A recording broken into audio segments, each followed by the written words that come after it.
Alright guys, welcome to Don't Tread on America. I am your host, Don Q, and today's date is September 29th, 2021. Before we get into the show, I just want to give a big thanks to everybody out there. It's been a good month so far. My first full month of doing solo job here without the illustrious Christopher J. McGillicuddy.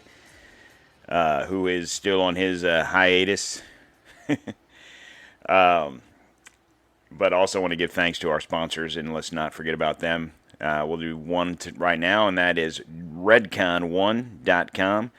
Don't forget to click the click the link at the bottom of your whatever podcast app you're listening to us on. There'll be a link there. If you go to that, you go to their website. Get 20% off anything you want to buy there. They have protein powders, pre-workout, post-workout, intro workout, clothing, whatever you want. For the promo code, hit T20 Quartermas, and that promo code will also be in the description if you guys order something. Just let them know that PCGC sent you. T20 Quartermas on redcon1.com. Okay, so today's show is going to be an interesting one because I'm going to talk about how we can tread on our government. This is just something I was thinking about yesterday, and everything that's been going on in the world, or not even the world. I mean, obviously, there's plenty of stuff going on in the world, and every country is dealing with much of the same stuff that we are here. The biggest difference between other countries and us is that pesky document that thank God, our founding fathers wrote up back in 1775, 76, and that was the Constitution, right? Because realistically, at this rate, with everything going on right now, that's the only thing standing in the government's way of doing what Australia is doing to their people, for example. But before I don't want to get too far into the now of history. I'm going to go back in time. So what we're going to do is we're going to hop into the Wayback Machine. And talk about history. Chris and I did an episode a while back. I want to say it was maybe April, May, somewhere around there. And it was our theory of who's running things. Okay, so we know that Dipshit McGee's our president. Okay, if he's running things, whatever. I personally believe that he is just a figurehead. And the episode was titled, which is probably, I think it's actually our most downloaded episode, and it's the Rothschilds, NWO. I can't remember exactly what it is, but Rothschilds and the NWO, and the people that the Great Reset and everything. We did a couple of different episodes on the Great Reset and the powers that be. Whenever I say they, I always throw up the quotation marks. And like I said, this is the Rothschilds and the powers that be have been doing this, and this has been an experiment. America was an experiment of the NWO. So, I mean, this isn't anything new. This isn't like a 2020, 21 thing, Hillary Clinton. This doesn't have anything to do with these people. I mean, it does because they're it's basically like a chessboard. They are pawns on the world stage.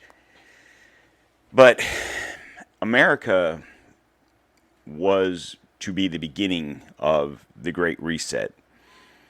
And what happened was, much like in today's world, there's people, and whether it's America, Australia, wherever, that they're like, hey, this is bullshit. We are human beings. We are not a pawn in your game of life. God gave us free will and gave us the ability to think and act for ourselves. Now, unfortunately, there's plenty of sheep out there that don't believe in this and feel like the government, whatever country, okay, should tell them what to do and how to live their lives. And you see it every day. You go to the grocery store, you go wherever you go, and you see them. You're wearing the mask. And it's not even so much when they're in the grocery store. Let's just say people that are grocery shopping, okay, wearing the mask. Okay, if you feel that wearing that mask is going to keep you safe, so be it. More power to you. If you feel that getting this vaccine and wearing the mask and wearing gloves and wearing the face shield and all that shit is going to keep you safe, you know what? More power to you. And the reason I say that is because God gave us free will, right? The one thing that no one person can affect is your free will, okay? You have the ability to dream and do whatever in the hell you want because God gave us all that power, right?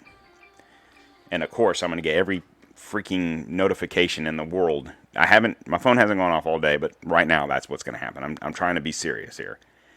At any rate, I lose train of thought when this happens. Sorry.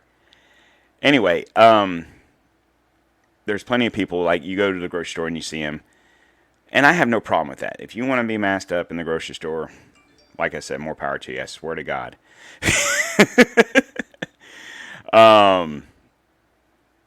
It's the ones that are driving in the vehicles by themselves that are masked up. Those are the people that believe that the government is acting in their best interest, that the government is here to save me. So I must obey. The government knows better than me, and that's that.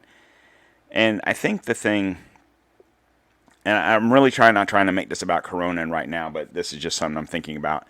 I think the thing that really that bugs a lot of us, not just me, but a lot of us, especially the people listening to this and watching this on YouTube, is the fact that, a year ago, okay, when President Trump was talking about the warp speed and getting the vaccine and getting all this stuff rolling, right? The people today, Biden, Kamala, whoever, Joy Reid, the talking heads on MSNBC, CNN, whatever, we're all anti-vax. Like, you want to call me an anti-vax? Okay, whatever. I don't really give a shit. Just because I don't want to take this vaccine has nothing to do with me being or not being an anti-vaxxer. Okay? But these people, doctors, like I said, talking heads, politicians, whatever, whoever and whatever, were so anti this vaccine. Why? Because Trump. Okay? Nothing has changed about this vaccine other than Trump is no longer president. Fauci's still there. The people running the CDC are still there. The people at Pfizer, Moderna, J&J that created the vaccines, that were creating the vaccines a year ago, are all still there. Nothing's changed. Okay? So for these people to say, now the vaccine's great, well, they're hypocrites. Okay, whether they've gotten the vaccine or not, I don't know. As far as I know, they got a needle in the arm. It could have been, sugar water or, whatever. And then with Biden out there saying that this is a pandemic of the unvaccinated, causes division. And that's what this episode is going to be about, is division. And when did it all start? And I'm not talking about division from the pandemic and Corona and all that. That's just a part of their... this is just another page in the episode of division. Okay? In my personal opinion, the division, and this is going to sound weird, and I'm going to preface this by saying, and of course, people that know me know, okay, I'm not a racist, okay? To quote the late, great Martin Luther King, without going into his whole speech, right? We all know the speech, the I Have a Dream speech, right? So the one key line of the speech, the beginning was, I have a dream that my little children will one day live in a nation where they not be judged by the color of their skin, but the content of their character. And I believe that the majority of Americans, no matter what color they are, be it they're black, they're white, they're Hispanic, they're Asian, whether they're from this country or they were born in another country and moved here legally, I believe we all see each other as human beings. We don't see each other as a black person or as a white person or as a Hispanic person, whatever the case may be. But we feel that we should judge other people, man, woman, whatever, basically as you would want to be treated, right? So if you see a person, man, woman, of the opposite race, you don't treat them like, if I see a black guy, I don't treat him as a black guy. I treat him as another guy. Okay? Now, if he treats me some different way, then, we'll cross that bridge. But I believe every person in this country just wants to be treated with respect. It has nothing to do with color. Okay? So, by that I'm saying that I personally believe, and this is going to sound weird because here I'm talking about everyone living together and treating each other fairly and treating each other how you would want to be treated. But I was born in the 70s, okay? And I personally believe, just reading history and being a person of history, that that oddly enough, I believe the division in this country started with the end of segregation. Okay? Now, I know that sounds completely ass backwards, but let me explain. Okay, so back in the 50s into the 60s, you had segregation, right? So if you don't know much about it other than the cliff notes, that's all I'm going to give you. I'm not going to go into the whole history of what happened. Obviously, we know back in the 1860s, there was this little thing called a Civil War. The North fought the South because the South wanted to segregate from, or not segregate, but succeed from the North, become its own country because it wanted slavery and yada, yada, yada, right? So the North won, abolished slavery, the 13th Amendment, then the 14th Amendment gave blacks the right to vote. The 15th Amendment gave them, let me see if I can find it real quick, because I did look it up. Well, I can't find it real quick because I'm not that quick of a reader, but nonetheless, gave them, 13, 14, 15 Amendment, gave them different rights as Americans, okay? But really, in the grand scheme of things, still America treated them as second-class citizens, even though technically on paper they had the same rights as white folks did. They weren't treated the same, right? And that, brings you into the 60s and into the civil rights era of desegregating. And by that, you would go to, and the biggest problem with segregation, or getting rid of segregation, I should say, was in the South. You had I'm sure people have seen it, where you had the bus, what was it, Rosa Parks, right? Get in the back of the bus. And the dining halls, you had the colored entrances. The movie halls, you had the colored entrances. You had the black water fountains and the white water fountains. The schools were segregated, so on and so forth. So obviously, today we don't think about how wrong that was because we didn't have to live it for the most part. Most of the people alive today didn't have to live that. Your parents may have, and your grandparents most definitely did. But we, I'm a 48-year-old man. I didn't have to live it. I wasn't a part of it. My black friends that are, around the same age weren't a part of it. Like I said, their parents maybe had to deal with some of it, but most definitely their grandparents did. So it sounds weird by me saying that the end of segregation was the start of the cause of the divide. And what I mean by that is this.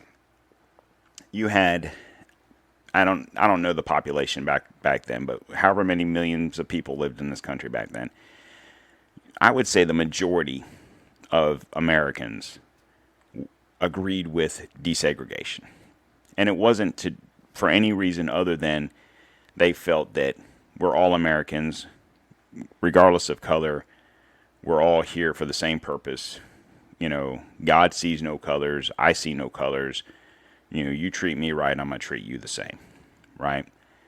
But you obviously had a small percentage of America, whether it be in the South or wherever it was, that felt differently, okay, which sparked the divide, okay? So even if it was only 20% of America that didn't agree with desegregation, and you had the KKK, and you had those people that were anti desegregation, and there was just funky laws. Like you hear nowadays, you hear a lot.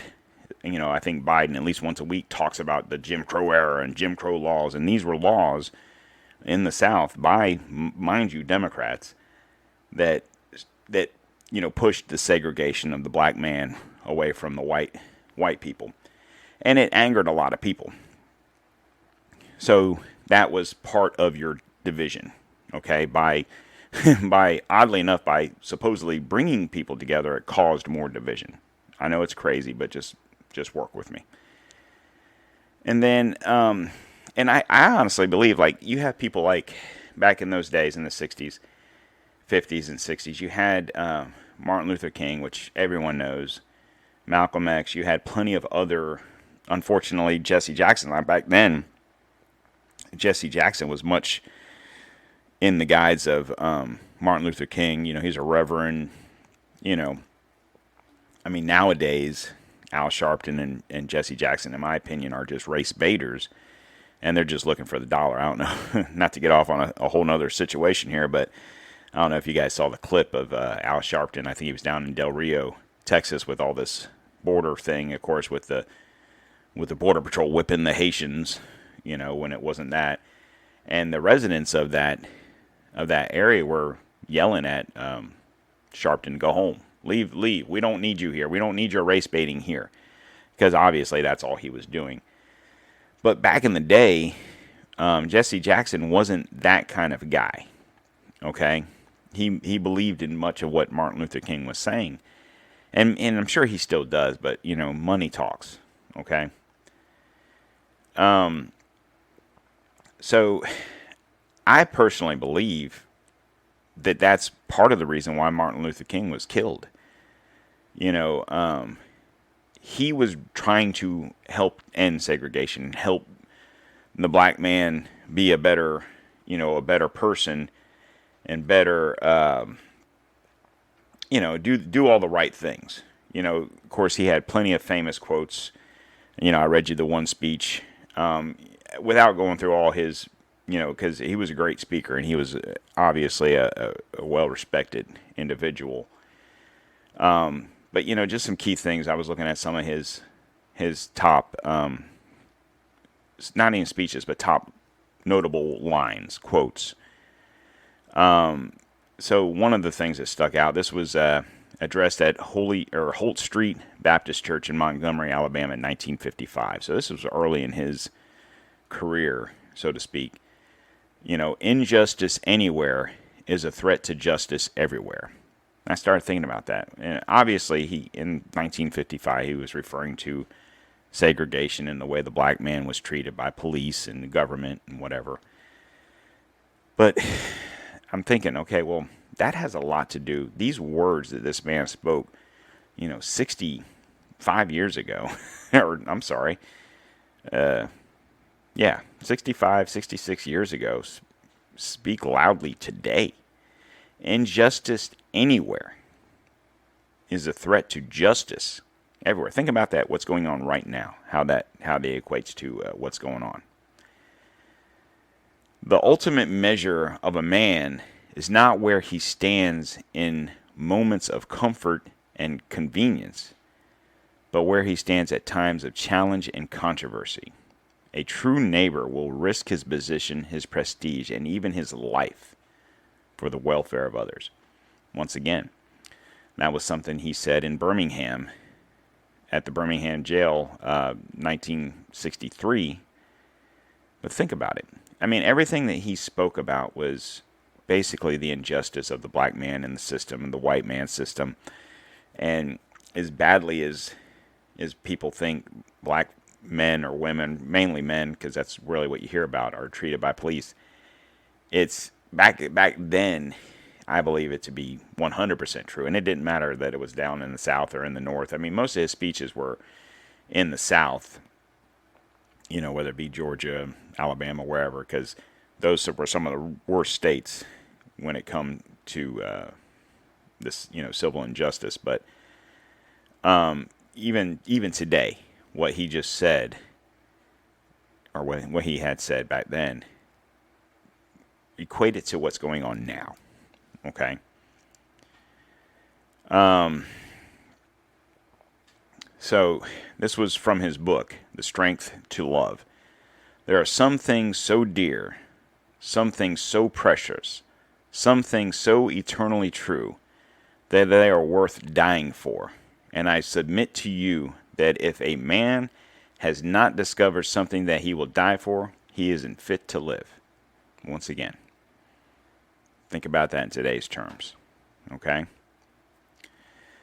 I'll be honest with you. I was reading a lot of these quotes, and I know very little about Martin Luther King, but it is something I'm going to delve into. These quotes, I started reading these quotes, and I'm like, wow, these things, 60 years old, and they were about a whole different situation than what we're dealing with now, in the sense of his words were spoken from a black man, about how black folks, not even black men, but just black folks, were being treated back then. And the injustice and the fit to die for, and those things were about fighting for the equal treatment of black folks and the neighbor, like in the one line here where he's talking about where was it at? The true neighbor will risk his position, his prestige, and even his life. Okay, so that has nothing to do with, a black man helping his black friend. I mean, because they were all in the same boat. It was more a situation of the neighbor, and it's not neighbor in the literal sense, like your neighbor next door to you, but your neighbor in life, your human being neighbor. Yeah, everyone's your neighbor, even if they don't live next to you. We're all neighbors in this world, and I believe that's where he was talking. And so why I believe he was assassinated is because he was obviously trying to bring America together as one race, not black, not white, not whatever. But, and that's, I was reading some stuff online, and his family believes that he was assassinated by, the story is, what was it, Earl Ray Jones or whatever his name was, killed him in Memphis because he was a racist, KKK, whatever, and, Martin Luther King was a black man, and he's speaking too much of fancy words, and he must die. But was it a situation like JFK in the sense that whether he pulled the trigger or not, who cares, whatever, was he acting alone? Was Oswald acting alone? Was it a situation where he was put up to this by whomever? So, like, his family believes that it was a conspiracy, so to speak. Because, when we say the word conspiracy, it's fake. If it's conspiracy, it's fake. No, conspiracy means it was more than two people or more than one person involved in a situation. Conspiracy theory is an idea of who those 2, 3, 4, whatever people were. So, like JFK, the conspiracy theory is that Oswald didn't act alone. In this situation, it would be that James Earl Ray didn't act alone. I said Jones before. James Earl Ray didn't act alone. And whether he pulled the trigger or not, was it a concerted effort between him, the government, I think they said the Memphis police, the mafia. Maybe it was, maybe it wasn't. But maybe it was the government in the sense that he was hitting home with too much truth. Okay? And as much as they were releasing the reins, so to speak, of segregation and putting kids together in school and, getting things to the way we know it as today. The government didn't like all the truth talking, you know, which was probably, it's all, not to, I don't really want to make this about JFK, but that's probably another reason why he was killed. There was way too much opposition of what they, the global elites wanted. Okay, so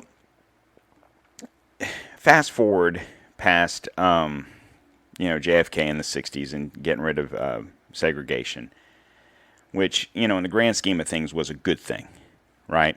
I think the government, I don't even want to say the government, I'm going to say the powers that be. Okay, I'm going to use they a lot in this scenario. So they make a lot of bad decisions, obviously. They believed ending segregation would cause so much strife that would cause more division than having segregation. And what ultimately happened was it backfired on them. And, you had folks like Martin Luther King, you had folks like Malcolm X, you had folks like, JFK, you had these leaders that wasn't about the Great Resets and the global elitism and the World Banks and the Rothschilds. They weren't on board with that, which is probably why a lot of those folks are dead. Okay. So you fast forward through time. Okay, so when I was growing up in the 70s and the 80s, or into the early 90s, not to say, I don't want to be ignorant and say that there was no racial injustice and there was no problems and there was no this and there was no that, because obviously there always has been, unfortunately, and always will be, right? But I personally believe that any incident you see is planned somewhat. Some of it could be copycat situations where it just seems like a good idea to go shoot up a school. But I believe that most of the things that happen in those situations is a way to move an agenda. Okay, and I say shoot up schools. So, fortunately, we haven't had one in a while. But whenever a situation like that happens, whether it's a school shooting or the Las Vegas shooting, or you had Sandy Hook, you had Parkland, you had, I don't know, all the different school shootings, you had the situation in Colorado, what was it called? Columbine. And it's always it's never about who shot whom, why these boys or whatever got guns and how it was. It's always about the gun, right? And my theory on this is whenever there's a shooting, okay, of any kind, whether it's the Pulse nightclub that happened in Orlando, Parkland, Columbine, Aurora, awesome, anything like that, I always say, my first question is, there was a shooting, mass casualties, blah, blah, blah. My first question is, what kind of gun did they use? And the reason I say that is because, generally speaking, as soon as you find out that it wasn't an AR-15, the conversation's over. So it's not, in my opinion, it's not about who did what to whom and how many of those people were killed. It's not about that. You'll hear about it for a minute, but it's always got to be swerved in some sort of division to get rid of guns. More recently, you had the guy up in Atlanta, right? Shoots up the Asian massage parlors, right? So as soon as it happened, it was like, oh, my question was, what kind of gun did he use? Okay, we'll come to find out, I believe it was a shotgun and a handgun and whatever. So now we couldn't focus on the gun because these are the guns they tell you to buy, right? If you don't need an AR-15, you just need a handgun, or a shotgun to protect your home. You don't need an AR-15. Who needs an AR-15? Blah blah blah. They turned it to a white guy killing Asian, whether massage parlor workers, whether they were all Asian or not, so they could work it into a coronavirus, Asian hate, blah, blah, blah narrative. anytime anything happens, it can't just be, God forbid, it's just some white dude was sexually frustrated and lost his damn mind and he went to Jack Shacks all the time and he was pissed off because he couldn't get a girlfriend, so he shot up the place. God forbid the dude just had mental deficiency and that's what he did. It's got to be some sort of hate. Okay? God forbid the guy that shot up down in Parkland, that it had to be about the gun. You know, I don't even remember the dude's name because it's irrelevant and I'm really getting off on a tangent, but I'm going somewhere. Trust me. We had to make it about the gun. Okay? God forbid it was about the fact that the kid was being bullied and picked on and he had a mental problem. You know, it's got to be about that. You know, the Pulse nightclub shooting. Now, it was a guy with an AR-15 shooting up a gay club, blah, blah, blah. God forbid it could have been the fact that the dude was, Middle Eastern, and maybe it was more of a terroristic threat and it had nothing to do with, it probably did with him being Middle Eastern and being a gay club, but it wasn't about that. It was point being is, anytime anything happens, and that's why it's very important that if you do watch the news, if you watch whatever brand of news, I don't care who you watch, get multiple stories. If you watch Fox, watch some CNN or MSNBC or whatever. If you watch CNN, MSNBC, watch some Fox. If you don't, like I tell you guys about the app I have on my phone where I get multiple variations of news from different sides, and I can make up my own decision of where the truth lies.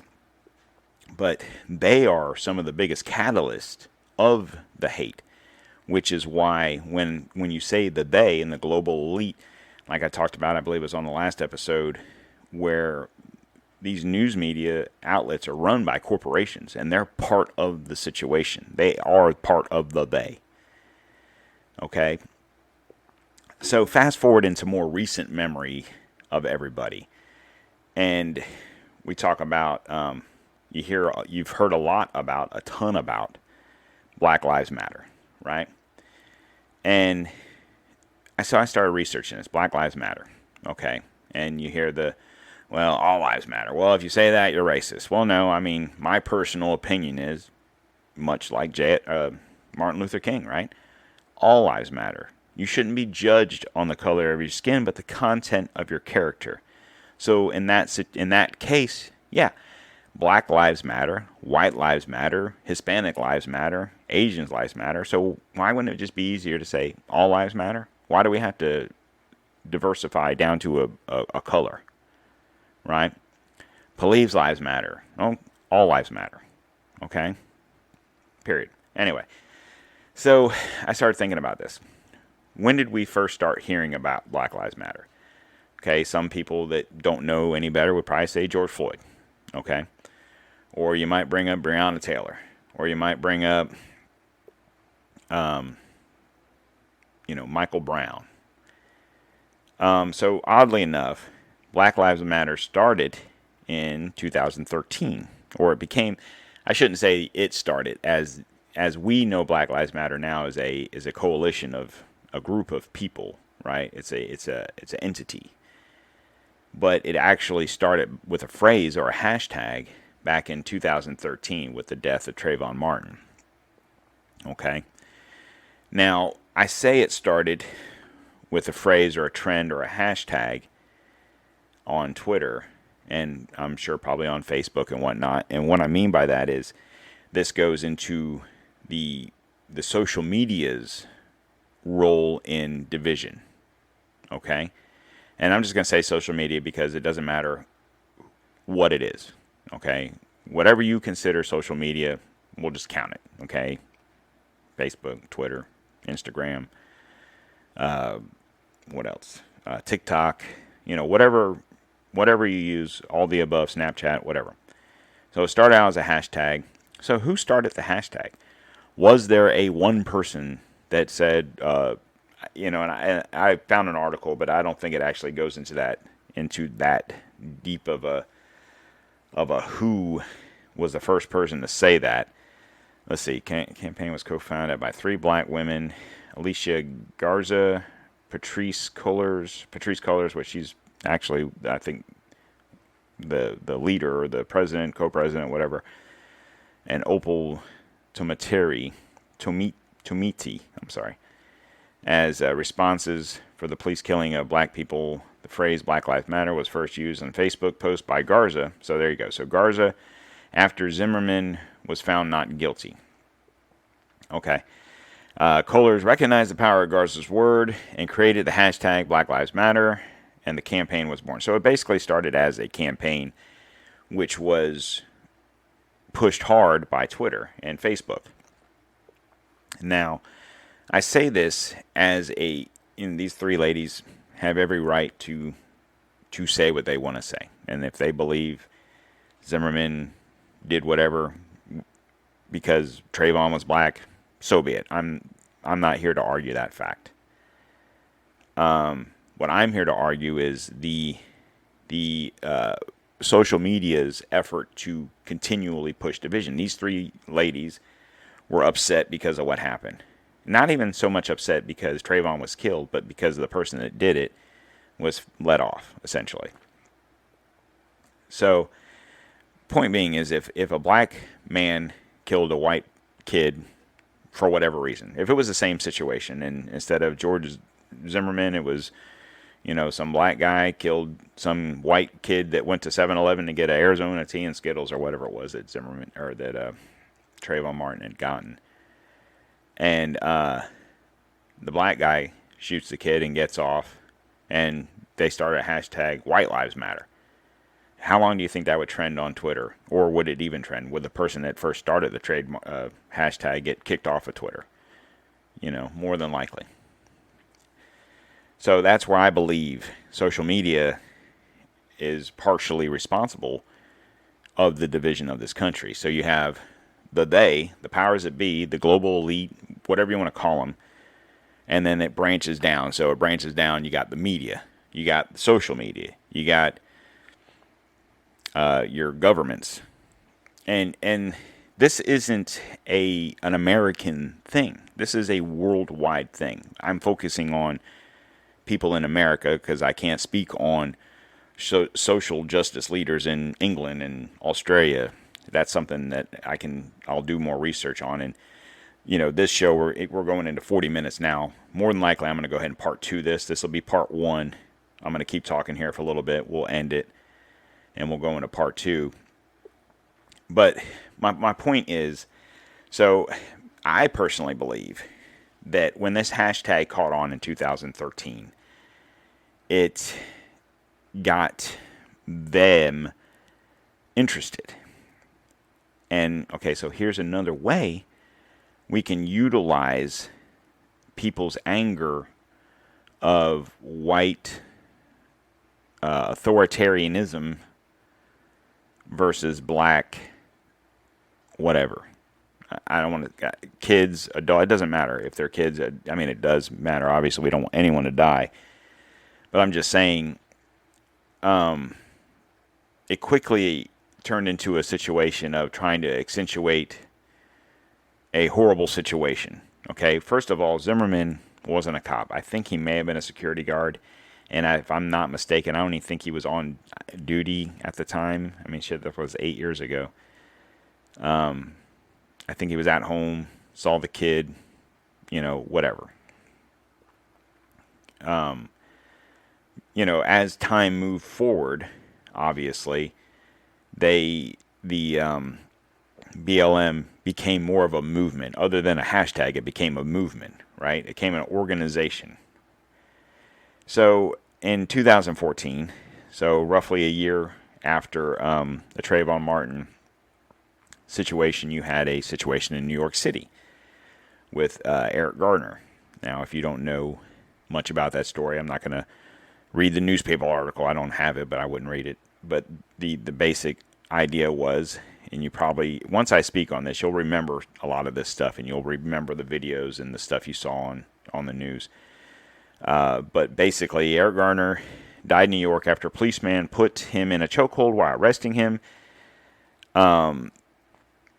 If I recall the story exactly, it's interesting reading this article because I just looked this up on the crux of the BLM and how it got started and whatnot. And it's a good little article because it just kind of gives you the highlights. And I don't want to skip through all these highlights, but 2014 was a big year for Black Lives Matter. And how time passes, because as I'm speaking on this, I remember the things happening, and I remember a lot about the case and the situation of what had happened. And then you start thinking, well, shit, 2014, well, damn, that was 7 years ago. Boy, geez Louise, time flies, right? Anyway, so Michael Brown arrested, if you recall the video, being choked by the police officer. I don't recall that there was or wasn't a lot of resisting. I know, if I remember correctly, he was selling illegal cigarettes or I don't know the terminology, but nonetheless, he wasn't walking down the street minding his business. He was breaking the law. Did he deserve to die? No, obviously not. I don't recall that he was resisting arrest or not, but point being, that's not the point of this article. Whatever happened, and the policeman that did this, it was put all over the media, in your face, and the fact that I can't even sit here and tell you, number one, who the police officer was he charged, was he convicted, what was Eric Gardner even being arrested for, obviously states the point that I remember the video. I remember him being choked. And I remember that I can't breathe. I remember that. And the reason that is because the media wants you to remember that. They want you to remember that it was a white police officer, a black man, and the specifics of the case doesn't matter. Okay? Then later in the year, so that was in July, and then in August, in Ferguson, obviously we all remember that, right? Michael Brown was killed by a police officer. And it's interesting because I'm reading this right here. So then in August, unarmed teenager Michael Brown was killed by a gunshot from a police officer, Darren Wilson. It was later decided that there was not enough evidence to charge Wilson. But if you recall, and this is probably like when the Garner thing happened in New York, there was some protesting, but nothing major. Like when Trayvon Martin, when that happened, I don't recall there being much of any protesting. There may have been some, especially after Zimmerman was found innocent. And same thing with Gardner. I don't recall there being a whole lot of protesting, and it was probably the same situation. But it's almost like, okay, so 2013 Trayvon Martin, okay, well that didn't, okay, we got the Black Lives, oh, that's interesting, Black Lives Matter, okay, so let's see, how can we use that? 2014 Eric Gardner, damn, that really didn't work. 2014, a month later, Michael Brown. Well, it's interesting because depending on what news outlet you watch or you read, all we ever heard was Michael Brown killed by Darren Wilson. Darren Wilson's life was ruined after this whole thing went down. Okay? Did Michael Brown deserve to be shot? I don't know, but I will say this. The facts of the matter are this. Fact. Michael Brown was only being stopped by the police because he had just robbed a convenience store, a bodega, whatever you want to call it. There was video of him, and he didn't rob it with a shotgun and go in there and hold up the place, but he basically was shoplifting. The owner tried to stop him, and he pushed the owner and walked out with whatever he was getting.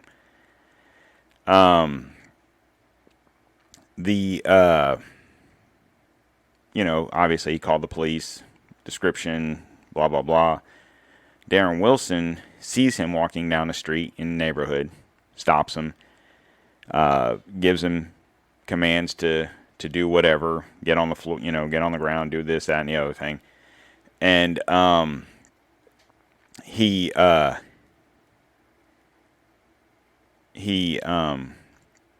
sorry, I was reading something. he started to obey, but then fought back. Okay, went for Darren Wilson's gun. Darren Wilson then shot him, killed him. Okay, that got the shit rolling as far as BLM riots, peaceful protest, because I'm reading this. Both peaceful protest and riots followed, much of which was done under the banner of hashtag Black Lives Matter. In response, co-founder Patrisse Cullors organized Black Lives Matter's Ride, which drew a gathering of 600 people and sparked the founding of more localized Black Lives groups. So that pretty much started the ball rolling as far as Black Lives Matter. Now, was Black Lives Matter founded by these three ladies because they were pissed off because of what they felt was injustice of police officers and black, I'm going to say men, but it wasn't just men. There was obviously some females involved also, but at the time it was these few individuals. Yeah, I believe so. I believe there were genuinely three black ladies pissed off, felt that black men, black children, Trayvon Martin was a kid. I mean, I don't know exactly how old he was. I want to say he was like 16 or so. Were being treated wrong. So I think initially the idea behind the hashtag Black Lives Matter and the movement was generally from the heart. But then they got involved. And I personally believe, like I said, I think that anything that happens isn't out of chance. Nothing happens by chance. And I think the government, I say the government, I don't want to use the government because I really don't think that everybody in the government is bad. I think there are bad actors in the government, and I believe that most of the people in the they are government officials of some sort. Okay? I also believe that a lot of the they aren't. I believe they're leaders of industry, leaders of companies, leaders of, they're the money men, money people in these scenarios. So any way they can push divide, the best way to do it is color. The best way to push the divide is color. So as a white man living in Florida, you start seeing the Trayvon Martin thing happen in Florida. Eric Gardner in New York, Michael Brown in St. Louis, right? Missouri. And then the following year, you had a couple of different situations. Most notable of the names that I'm looking at was the Freddie Gray, 2016. Let's see, Deborah Danner and Elton Sterling saw 100 protests take across, and I don't. Those names don't sound familiar to me, so I don't know the precise situation of what had happened. But as years went by, it was constantly, anytime anything happened, we had to use the Black Lives Matter. Then you had the basketball players get involved. You had NFL get involved. You had, Justice Warriors. And like I said, I think it was all in a guise of division. The more that we could divide this country, and we could do it by race, the better off they are.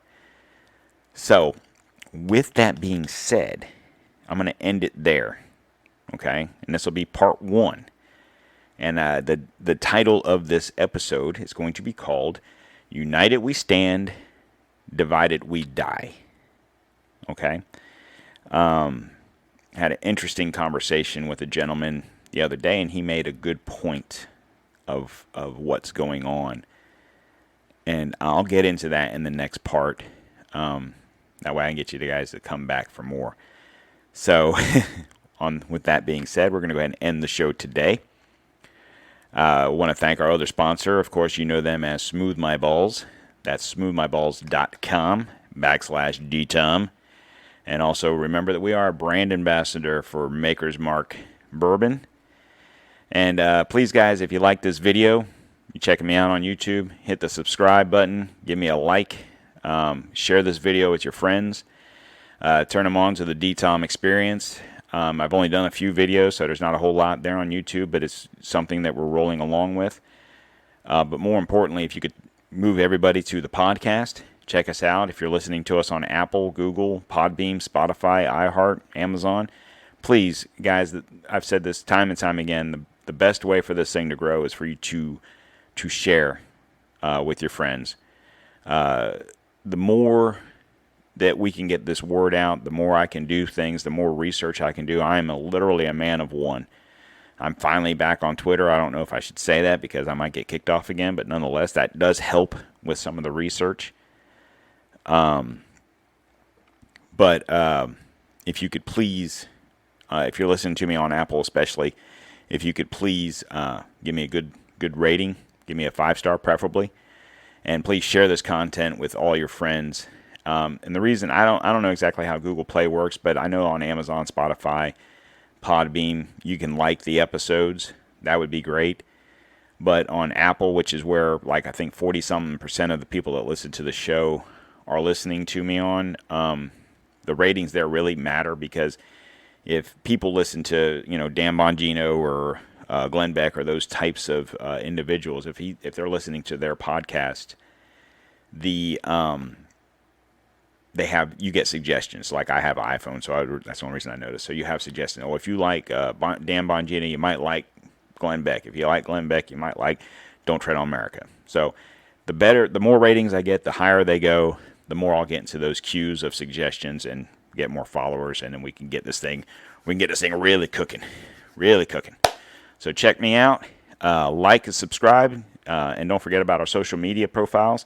That's Facebook.com/Don't Tread on America, Instagram.com/Don't Tread on America, and Twitter at Twitter.com/DTOM_1775. And if you want to hit me up personally on Twitter, it's what is it? Shit. I think it's PCGC. Let me look here real quick. I don't even know. See, I'm so renewed to Twitter game, I forgot what my handle is. It is at PCGC_1775. So check me out there. You can direct message me on Twitter. You can send me stuff. You can do whatever you want. So check me out on Twitter. And on that note, I'm going to bid you guys a fair adieu. And I will be back Friday with part 2 of United We Stand, Divided We Die. And I'm going to tie all of this in, what I just said in this past 50 some odd minutes, into where we're going. So you guys have a great day, and I'll talk to you again on Friday. I'll see you then.